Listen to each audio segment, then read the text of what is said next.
চুপ্পু সাহেব একবার বলেছেন তিনি করেননি, আবার তাকে দিয়ে বলানোর চেষ্টা করা হয়েছে যে তিনি সর্বনাশ করে দিয়ে গেছেন। কিন্তু কোনোভাবেই আপনারা একটা কাগজ সাবমিট করতে পারেননি যে কাগজে লেখা আছে যে শেখ হাসিনা নিজে বলছেন যে আমি পদত্যাগ করেছি। সো তিনি স্টিল নাও বাংলাদেশের প্রধানমন্ত্রী, এক্সাইল।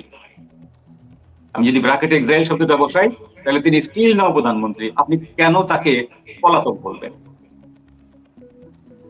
3 নম্বর হচ্ছে যে এখানে ভারতের দোষটা কোথায়? ভারত কি তাকে এখান থেকে তুলে নিয়ে গেছে? ভারতীয় কোনো বিমানে এসেছে?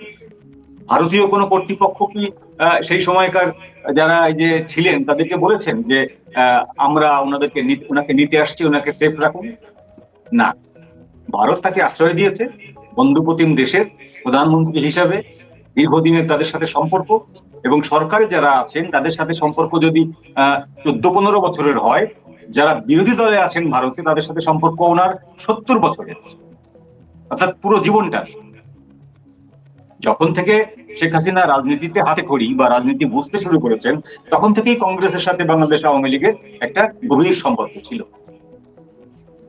শুধু সব বাদ দিয়ে যদি 71 ধরি, 71 ধরলেও কিন্তু 54 বছর, 55 বছর। তাহলে আপনারা এই যে লম্ফজম্প গুলো করছেন, ভারত এটা করেছে, ভারত সেটা করেছে, ভারত কেন দিচ্ছে না, প্রথম তো তাকে ফেরানোর জন্য চেষ্টা করেছে। এরপর যখন তিনি নিজে ফিরতে চাচ্ছেন, এখন আবার প্রমাদ গুনা শুরু করলেন যে এই বাবা এই কি যন্ত্রণায় পড়লাম। তো মূল মূল কাহিনীটা হলো যে প্রত্যেকের হাতে কাদা লেগে আছে, রক্ত লেগে আছে। এই কাদা এবং রক্ত, এই দুটা জিনিসের যদি এক অংশেরও হিসাব চাওয়া হয়, কেউ হিসাব দিতে পারবেন না। ভয়টা হচ্ছে ওই জায়গাটায়। শেখ হাসিনা আসলে কি ভয় পাচ্ছেন তারা, সেই ভয়টা হচ্ছে শেখ হাসিনা আসলে অনেকগুলো ঘটনা ঘটবে। একটা হলো তাদের নৈতিক পরাজয় ঘটবে, যে তারা তাকে কিছুই করতে পারছেন না। 2 হচ্ছে তার বিরুদ্ধে আনীত যে অভিযোগ, তার বিরুদ্ধে ঘোষিত যে শাস্তি, সেটি যখন প্রয়োগ করতে পারবেন না, সেটি হবে আপনাদের 2 নম্বর পরাজয়। আপনাদের 3 নম্বর পরাজয় হবে যে তিনি যখন তার বিরুদ্ধে সমস্ত আনীত অভিযোগগুলোকে খণ্ডন করবেন এবং তিনি জয়ী হবেন, এবং আপনাদের যে এই ক্যাঙ্গারু কোর্ট যে তাকে মিথ্যা সাজা দিয়েছে সেটি প্রমাণ হবে। এটা হলো 3 নম্বর পরাজয়। 4 নম্বর পরাজয় হচ্ছে যে তিনি আসলে তার দলকে নিয়ে আপনাকে নির্বাচন করতে হবে বাংলাদেশে, সেটা 6 মাস পরে হোক, 3 মাস পরে হোক, 1 বছর পরে হোক বা 2 বছর পরে হোক। এটা হবে আপনাদের 4র্থ পরাজয়। তো এতগুলো পরাজয় যাদের ঘটবে, তাদের তো মাথা ঠিক থাকার কথা না ভাই। এই যে 4 দিন কেন, এর আগামী 40 দিন, আগামী 3 মাস ধরে আপনি এই মাথা গরম অবস্থা এটা দেখতে পাবেন, চলতে থাকবে এটা। তার মানে ডিসেম্বরে শেখ হাসিনা আসার আগ পর্যন্ত এই তসবিহ চলবে। এই তসবি চলবে, এবং এটা মাঝে মাঝে আপনার এই যে মনিটরিং হবে, মাঝে মাঝে এর ব্যারোমিটার বাড়বে, মাঝে মাঝে কমবে, আবার একটু বাড়বে। এর সাথে অন্যান্য উপাদান যোগ হবে, এর এর মধ্যে সাথে মনে অন্যান্য করেন উপাদান যোগ হবে। সরকার হয়তো আরো হিংস্র হয়ে উঠবে, আওয়ামী লীগের যারা দেশে আছেন তাদের উপরে আক্রমণ বাড়বে, অত্যাচার বাড়বে, নিপীড়ন বাড়বে, হতে পারে এই জিনিসগুলো, অনেক কিছু ঘটবে। কিন্তু শেখ হাসিনা যে আসবেন বলেছেন, এইটাকে তারা কিন্তু আর নিজেরাই অবিশ্বাস করতে পারছেন না। এর কারণ কি? এর কারণটা হচ্ছে যে তারা বুঝতে পারছেন যে কোনো না কোনো একটা জায়গা থেকে একটা খুঁটি আছে। তা না হলে শেখ হাসিনা এরকম বোল্ডলি বলে দিতেন না আমি ডিসেম্বরেই ফিরবো। এখানে একটি ই প্রত্যয় যোগ হয়েছে, ডিসেম্বর নাগাদ, ডিসেম্বরের দিকে এবং ডিসেম্বরেই, এই 3টি শব্দের পার্থক্য আছে। ডিসেম্বর নাগাদ হচ্ছে ডিসেম্বরের মধ্যে যে কোনো একটা সময়, ডিসেম্বরের মধ্যে হচ্ছে ডিসেম্বর মাসের ভিতরে যে কোনো একটা সময়, বা ডিসেম্বরেই যদি হয় তখন আপনাকে বুঝতে হবে যে 31 ডিসেম্বরের মধ্যে হলেও এটা ডিসেম্বরেই হবে, নট জানুয়ারি। তো এই যে ই প্রত্যয় যোগ করলেন শেখ হাসিনা, সেই শক্তিটা কোনো না কোনো একটা জায়গা থেকে তিনি পেয়েছেন, তা না হলে এইভাবে তিনি বলতেন না। এবং এটা বলার পরে যে আওয়ামী লীগের এখানকার নেতাকর্মীরা যে বুস্ট আপ হয়েছে, সেই বুস্ট আপ হওয়ার পরে তিনি তিনি তো বলেছেন অনেকদিন আগে, 1 মাস হয়ে গেল প্রায়, এই যে আওয়ামী লীগের নেতাকর্মীরা বুস্ট আপ হয়েছে, এই বুস্ট আপ হওয়ার পরেই তিনি সংবাদ সম্মেলন করেছেন বা ওই যে এফসিসির বৈঠকে বসেছেন, সেই জায়গাটায় তিনি আরো দ্ব্যর্থহীন ভাবে, আরো শক্ত করে বলেছেন আমি আসছি, আমি আসবো, আমি আসবই, কারণ জনগণ আমাকে ডাকছে, আমার দেশকে, আমাকে এই মুহূর্তে প্রয়োজন আমার দেশে। তো এই যে জায়গাটা, এই যে বোল্ডনেস, এই বোল্ডনেসটা এদেরকে ভাবাচ্ছে যে কি সেই জায়গাটা। তারা হয়তো জানে, প্রকাশ করতে পারছে না, হয়তো তারা জানে না যে কারণে তারা খোঁজার চেষ্টা করছে যে কোন জায়গা থেকে কলকাঠি নাচছে, কোন জায়গা থেকে দাবার গুটি এদিক ওদিক সরছে, যে কিসের বলে বলিয়ান হয়ে শেখ হাসিনা এটি বলছেন, এবং শেখ হাসিনা ওইটি বলার ফলে এখানকার স্থানীয় আওয়ামী লীগের নেতারা বলিয়ান হচ্ছেন। ঘটনাটা কি? তা তারা এর ভেতরকার মাঝে যা যেটা সেটা বুঝতে না পারে, না পেরেই তাকে নিয়ে আলোচনাটা অব্যাহত রেখেছে এখন পর্যন্ত এবং আগামীতেও রাখবে আপাতত। একেবারে সঙ্গে থাকুন, আবার আসবো আপনার কাছে। জিয়া করিম ভাই, আপনার কাছে একটু শুনি যে আপনার কাছে কি মনে হচ্ছে এই যে হ্যামিলনের বাঁশিওয়ালার বাঁশি, তো ইয়ে বলছেন যে মঞ্জু ভাই বলছেন যে কয়েকটা কারণ তিনি উল্লেখ করেছেন, কি কারণে এই শেখ হাসিনা জব, মানে শেখ হাসিনা সবার মুখে শেখ হাসিনা, সামনে চলো শেখ হাসিনা, পিছে গেলে শেখ হাসিনা, ডানে গেলে শেখ হাসিনা, বাইরে গেলে শেখ হাসিনা, উপরে তাকাইলে শেখ হাসিনা, ঘুমান্নুতে গেলে শেখ হাসিনা, সর্বত্রই শেখ হাসিনা। আপনাকে অসংখ্য ধন্যবাদ মঞ্জু ভাই, খুব সুন্দর করে বলেছেন। মঞ্জু ভাইকে অসংখ্য ধন্যবাদ, আপনার দর্শক শ্রোতাদেরকে। আসলে যেটা হয় যে ওরা, আপনি এর আগে একটা আমি কথা বলেছিলাম যে ঘুমের থেকে উঠে বলে শেখ হাসিনা ফ্যাসিস্ট, রাস্তায় বেরোয় বলে শেখ হাসিনা ফ্যাসিস্ট, যখন মেট্রো রেলে উঠে তখন বলে আগেই তো ভালো ছিলাম, শেখ হাসিনাতেই আস্থা, অথবা যখন ফ্লাইওভারে উঠে তখন বলে শেখ হাসিনায় আগেই ভালো ছিলাম, শেখ হাসিনা ভালো ছিল। ব্যাপারটা হয়েছে এরকম যে যে জিনিসটা তারা জানে তারা অপরাধী। এখন একজন অপরাধী কখন ভয় পায়? যখন দেখছে যে যে নির্বাচিত একটা সরকার ছিল তাকে ষড়যন্ত্রের মাধ্যমে সরানো হয়েছে। আপনি দেখেন ফরহাদ মাঝার রিসেন্টলি কতগুলি বক্তব্য দিয়েছেন যে নাহিদ সেফ হাউসে ছিলেন, সে সেফ হাউসটা কোথায় ছিল, এবং গণস্বাস্থ্য যখন সে ট্রিটমেন্ট নিচ্ছিল তখন 24 ঘন্টার জন্য একটা গাড়ি রাখা হতো, এবং তাদের এক দফার সেটা কে, ব্লুপ্রিন্টটা কে দিল? অথবা উনি আবার দাবি করছেন যে বামরা এইটার অগ্রভাগে ছিল, বামরা এই রাজনীতি পুরো জিনিসটা বামদের দ্বারা এই সংগঠিত হয়েছে এবং তারা বঞ্চিত হয়েছে, অথচ তার ওয়াইফ কিন্তু ছিল এখানে। সুতরাং এবং তারপরে কি করলো, ইন্ডেমনিটি দিল। ইন্ডেমনিটি দিয়েই তো তারা আগেই অপরাধ স্বীকার করে নিলেন, তাই না? বঙ্গবন্ধু হত্যাকাণ্ডের পরে যখন মুস্তাক ইন্ডেমনিটি দিল, তার মানে কি আমরা অপরাধী, আমরা আমরা আমাদেরকে বাবা বাঁচাও আগে, কিন্তু তারাও আগে অপরাধ স্বীকার করে নিয়েছে। সুতরাং যখনই বঙ্গবন্ধু কন্যা আসবে তখন আইনের যে আমাদের যে আইনি লড়াই তখন শুরু হবে। যে কারণ উনি কিন্তু একটা চ্যালেঞ্জ দিয়েছেন ইউনাইটেড নেশনসকে চিঠি দিয়েছেন, চিঠিতে বলেছেন যে আপনারা প্রমাণ করুন যে এই যে যে সংখ্যার তারতম্য যেটা গণমাধ্যমে এসছে, প্রথম আলোতে এসছে 50 জন, অন্য বিয়াতে আবার দেখা যাচ্ছে একজন রুটি খেতে যে সে গলায় আটকায় গেছে, তারপর সে মারা গেছে, তার নামও আছে। এরকম অনেকে এখনো বেঁচে আছে, তাদের নাম আছে। তো এইগুলি যখনই একটা ভুল, যে কোর্টে যখন একটা মিথ্যা তথ্য প্রমাণ হবে তখন সমস্ত জিনিস ভুল প্রমাণিত হয়ে যাবে। সুতরাং উনি বেরিয়ে যাবেন, 1 নাম্বার। 2 নাম্বার হচ্ছে তখন এই হত্যাকাণ্ডগুলো কারা ঘটালো তাদের আসবে যে কেন তারা ইন্ডেমনিটি দিয়েছিল, তার মানে তারা এইটার সঙ্গে অপরাধের সঙ্গে জড়িত, সুতরাং তারা ফেসে যাবে। এবং আমি এর আগেও বলেছি কয়েকদিন যে পৃথিবীর সব দেশে, সেইটা পাশ্চাত্যের যে কোনো দেশে যান, সরকারি স্থাপনার ভেতরে আপনি ঢুকতে পারবেন না উইদাউট পারমিশন। সিম্পল একটা উদাহরণ দিয়ে বলি, আপনার সচিবালয়ে যখন যান, সচিবালয়ে পারমিশন নিতে হয় না, পাস নিতে হয়, পাস ছাড়া আপনি ঢুকতে পারবেন? যদি ঢুকেন তাহলে কি করবে? আপনাকে পুলিশ অ্যারেস্ট করে ফেলবে। করবে।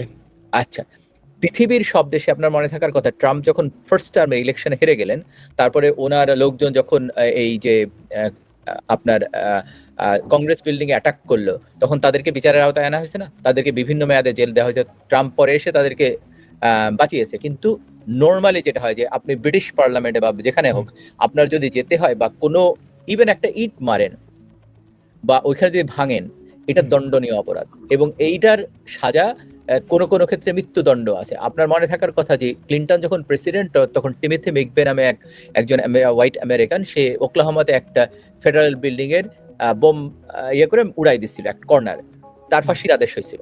এরকম অজস্র প্রমাণ আছে যে বিভিন্ন দেশে যে আপনি সরকারি স্থাপনায় যখন এইগুলো আঘাত করে, মানুষত্ব তো একদিকে আছে, আরেকদিকে সরকারি স্থাপনায়, তখন আপনাকে বিচারের কাঠগড়ায় দেবে, সেটা মৃত্যুদণ্ড। এবং তারা জানে যে তারা কিন্তু আগেই বলে নিচ্ছে যে তাদেরকে সেফ দিতে, এক্সিট দিতে হবে বা তাদেরকে ইন্ডেমনিটি দিতে হবে। তার মানে আপনি অপরাধী আগেই স্বীকার করে নিচ্ছেন।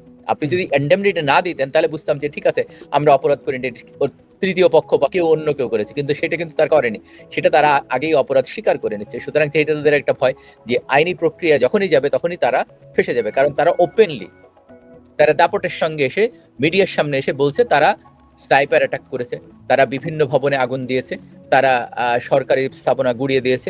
এই ধরেন বঙ্গবন্ধুর বাড়ি সেই ফুটেজ আছে না আপনার, তখনকার মিডিয়ার সামনে ফুটেজ আছে না, কে ওইটার এই বুলডোজার সাপ্লাই করেছে, সেগুলো সব প্রমাণ আসছে।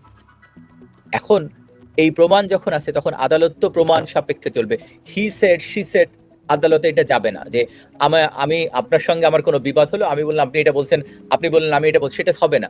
আপনার কোনো প্রমাণ দিতে হবে। প্রমাণ তো এখন ভিডিও প্রমাণ, এখন তো সমস্ত সোশ্যাল মিডিয়ার সমস্ত জিনিসগুলি আছে এবং বিভিন্নভাবে আছে যে এই পুলিশ স্টেশনগুলিতে কারা আক্রমণ করেছে, পুলিশকে কারা হত্যা করেছে, সরকারি স্থাপনায় কারা আগুন দিয়েছে, বঙ্গবন্ধুর কারা বাড়ি কারা ভেঙেছে, ওসমান আলী মাশরাফির বাড়ি, এই যে কয়েকদিন আগে আপনার সাকিব আল হাসানের বাড়ি, তো এগুলো প্রমাণ আছে না?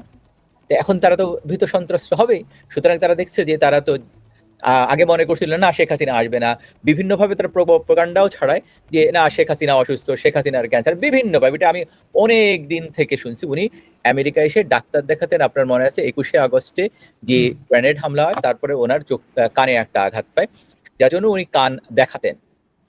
আমি এটা কিভাবে জানলাম আমি বলি, আমাদের এই মানে আমার 1 বছরের জুনিয়র, ও নিউ ইয়র্ক সিটিতে থাকে, চাকরি করে নিউ ইয়র্ক সিটিতে। তো ওর ডাক্তারের কাছে গেছে, দেখে যে হঠাৎ করে দেখে এসএসএফ, এবং তারপরে দেখে যে প্রধানমন্ত্রী ঢুকলেন শেখ হাসিনা। তারপরে ওই এসএফএফ এর একজন বললেন যে, ও জিজ্ঞেস করলো যে কি ব্যাপার, বললো যে এইখানে উনি কান দেখাতে আসেন। তো এই যে ওনার বিরুদ্ধে যে প্রোপাগান্ডা চলে যে উনি মারা গেছেন, উনি এখন তাদের বিভিন্ন ধরনের প্রোপাগান্ডা, এই প্রোপাগান্ডা দেখছে কাজ হচ্ছে না। এখন দেখছেন যে উনি আসতে যাচ্ছেন। তারেক রহমান তো 17 বছরে ছিলেন, বিদেশে ছিলেন, উনি কোনোদিন বলেছেন যে আমি দেশে আসতে চাই, আমি দেশে আসতে চাই, এই কথা বলেছেন? বরঞ্চ এটা বলেছেন যে আমার দেশে আসার সিদ্ধান্ত আমার একার নয়, এইখানে অন্য স্টেক হোল্ডার আছে। এই স্টেক হোল্ডারকে সেইটা সবার কাছে পরিষ্কারভাবে বলুন, খোলাসা করুন, এবং তাদের কথা বলুন যে কে কে আপনার স্টেক হোল্ডার, কে আপনাকে নিয়ে আসলো, কে আপনাকে ক্ষমতায় বসালো। সুতরাং এইগুলি বুঝতে হবে, যার জন্য তারা বুঝছে যে তারা তো যখনই আসবে তখন আইনের লড়াই তারা আটকায় যাবে, যে তারা আইনি প্রক্রিয়া আর পার পাবে না। সুতরাং যার জন্য তাদের এখন পায়ের নিচে মাটি নেই। তারা ওই অনেকের মতো বলতে হয় তাদের এখন লুঙ্গি ভিজে গেছে, একই অবস্থা, প্যান্ট ভিজে গেছে, সেই অবস্থা হয়েছে। সুতরাং তারা এখন ভয় পাচ্ছে যে আইনি প্রক্রিয়ায় কোনোভাবে তারা এটা মোকাবেলা করতে পারবে না। তাদের একটাই উপায় আছে, সেটা হচ্ছে যে ইদার দেশ থেকে পালিয়ে যাও। যার জন্য দেখেন এই সুইস ব্যাংকে আমাদের টাকার জমার পরিমাণ বেড়েছে। কিন্তু আমার আরেকটা জিনিস, আপনি শুরুতে বলছিলেন এই সালাউদ্দিন সাহেবের কথা, এখন স্বরাষ্ট্রমন্ত্রী, উনি তো কিছুদিন এর আগেও, কয়েকদিন আগে উনি বলেছেন, আমি ভুল না করলে, যে আমি শিলং থেকে এই আন্দোলনের বিভিন্ন কৌশল নিয়ে ছাত্রদেরকে বলেছি এবং আমার এটা কন্ট্রিবিউশন আছে। তাহলে তখন ইন্ডিয়া কি ওনাকে বাধা দিয়েছিল? ওনার কথাই যদি আসে, যে ইন্ডিয়া কি তখন ওনাকে বাধা দিয়েছিল যে আপনি কথা বলতে পারবেন না বা আপনি এই যোগাযোগ মেইনটেইন করতে পারবেন না বাংলাদেশের সঙ্গে? এটা কি বলেছিল? বলেনি, কোনো দেশে না। আরেকটা হচ্ছে যে তারেক রহমান সাহেব লন্ডনে ছিলেন, উনি কোনো দেশের অতিথি হিসাবে ছিলেন না, কিন্তু সেই দেশের অতিথি হিসাবে ছিলেন না, উনি আমাদের দেশের সরকারকে একটা মুচলেখা দিয়েছিলেন স্ট্যাম্পের উপরে, যে উনি আর কোনোদিন রাজনীতি করবেন না।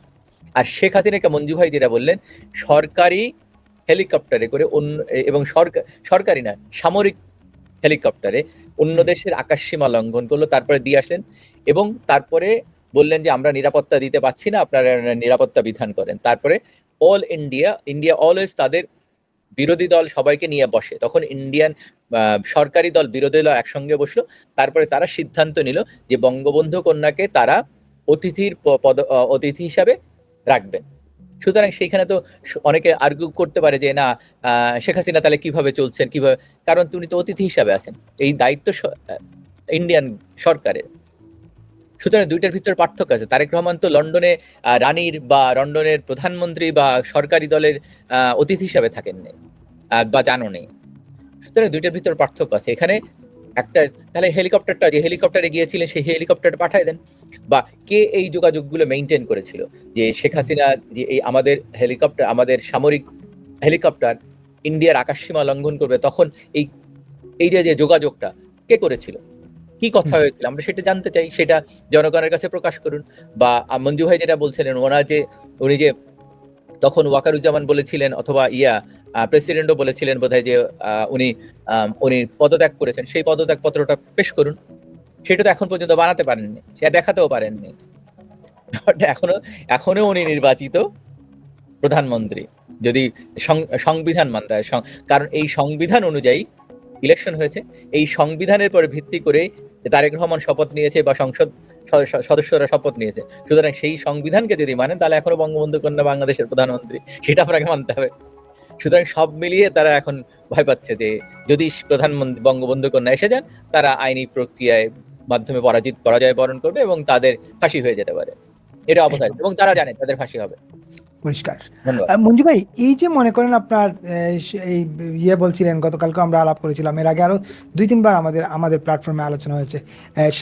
সালাউদ্দিন সাহেব শিলংয়ে থেকে রাজনীতি করেছেন, তিনি 48 ঘন্টা ঘুমান নাই তিনি, এবং তারেক রহমান কন্টিনিউ যোগাযোগ করছিলেন, নির্গম রাত কাটিয়েছেন শেখ হাসিনা সরকারের পতনের জন্য নানাভাবে।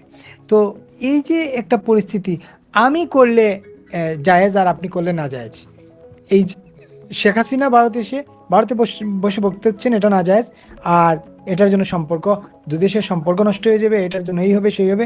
আবার আমি করলে এটা জায়েজ। লন্ডনে তারেক রহমান ছিলেন 17 বছর, তিনি দিব্যি বাংলাদেশের সমাবেশে বক্তব্য রাখছেন, প্রতিদিন বিএনপির সমাবেশে।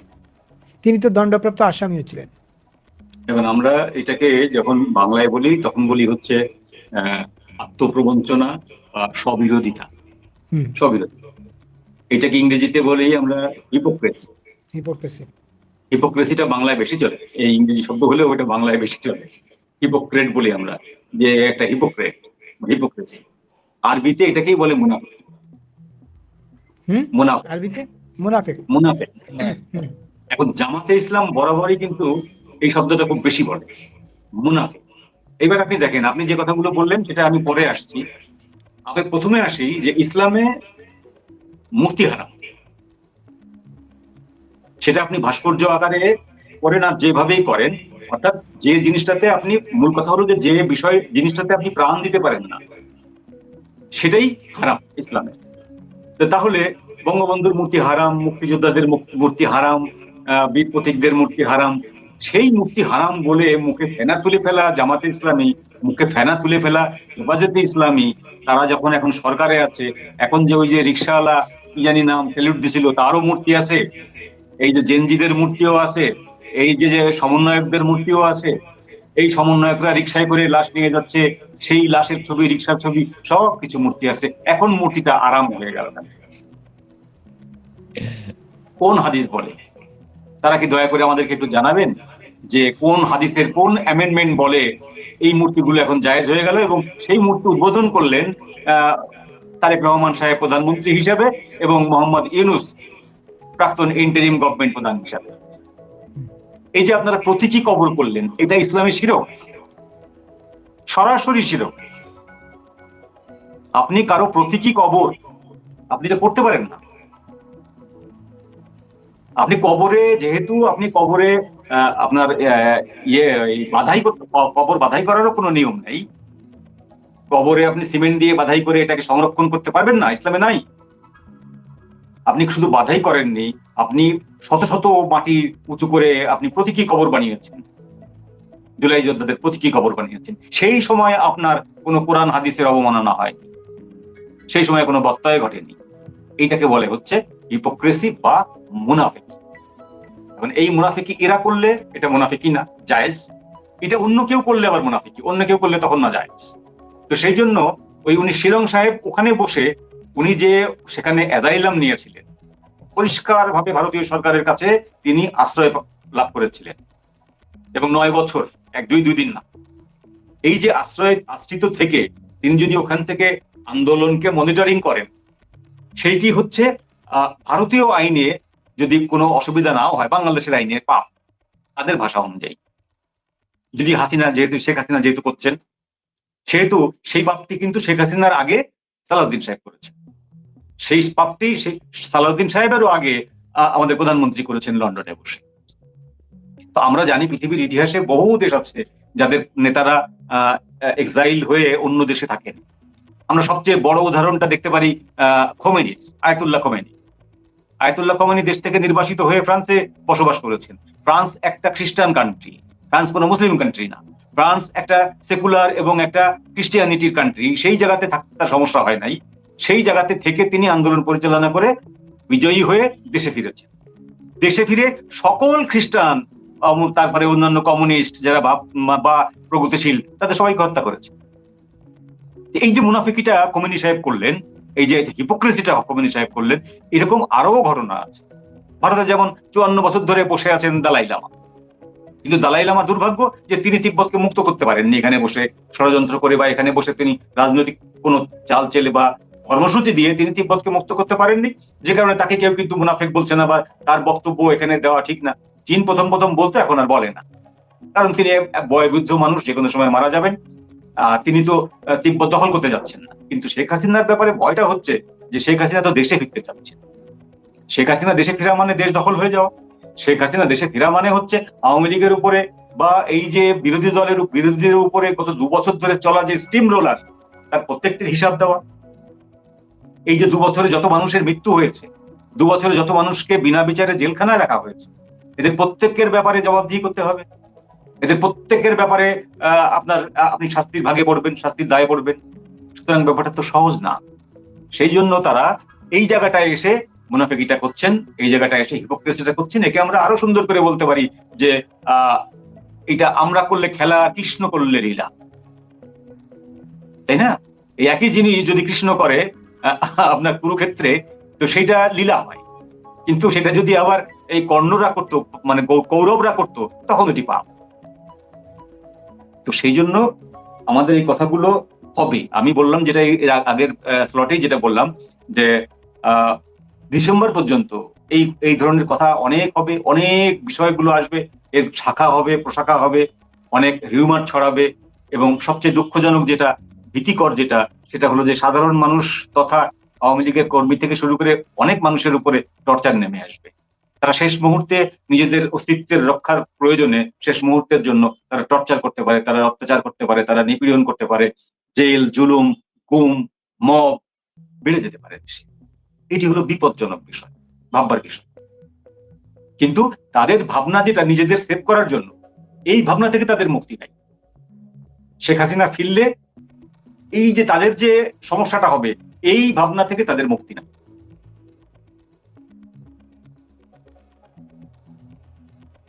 শুনতে পাচ্ছেন? আপনার সাউন্ড বন্ধ। মানে তারা কি তাদের এই ভাবনাটাই সারাক্ষণ তাদেরকে তাড়া করতেছে? ওই যে একটা নাটক দেখছিলাম না, হুমায়ুন আহমেদের, মাথার ভিতর পোকা ঢুকছিল, হ্যাঁ, এটা সারাক্ষণ তাড়া করবে, সারাক্ষণ তাড়া করবে, ঘুমাতে দিবে না। তো এইটার ঔষধ কি? এটা কোনো ওষুধ নেই। এটার কোনো ওষুধ নেই। এটা একটাই ওষুধ হচ্ছে যে এনিহাও শেখ হাসিনাকে ফেরানো বন্ধ করা। ওকে, গুরুত্বপূর্ণ প্রশ্ন। এখন এটা বলা যে ভাই, আমরা তাকে ফিরিয়ে শাস্তি দেওয়ার যে আমাদের প্ল্যান ছিল প্রথমে, আমরা সেই সব উইথড্র করতেছি, আপনারা ওখানে রাখেন, আমাদের এখানে পাঠাবেন না ভাই, পাঠাবেন না তাহলে প্লিজ। একটাই মাত্র বাঁচানো।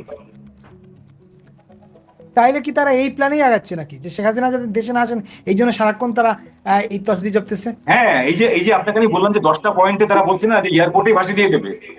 হ্যাঁ, কেউ বলছে যে এয়ারপোর্টে নামা লাগবে না, বিমানের সিঁড়ির মধ্যে দাঁড়িয়ে তাকে ফাঁসি হয়ে যাবে। এই যে তাকে 10টা 12টা 20টা করে পয়েন্ট বলছে, আসলে কি করা হবে, এর মানেটা তাকে ভয় দেওয়া, আপনি আসেন না। যিনি ভয় পাওয়ার তিনি কি আসলে ভয় পাচ্ছে কিনা, সেটা তো একটা তিনি যে ভয় পাচ্ছেন না, এই জন্য তো তাদের আরো সমস্যা। ভয় পাচ্ছেন না কেন? হ্যাঁ, আমার এক আত্মীয়, একটা বাচ্চা মেয়ে, তো তোর বাবা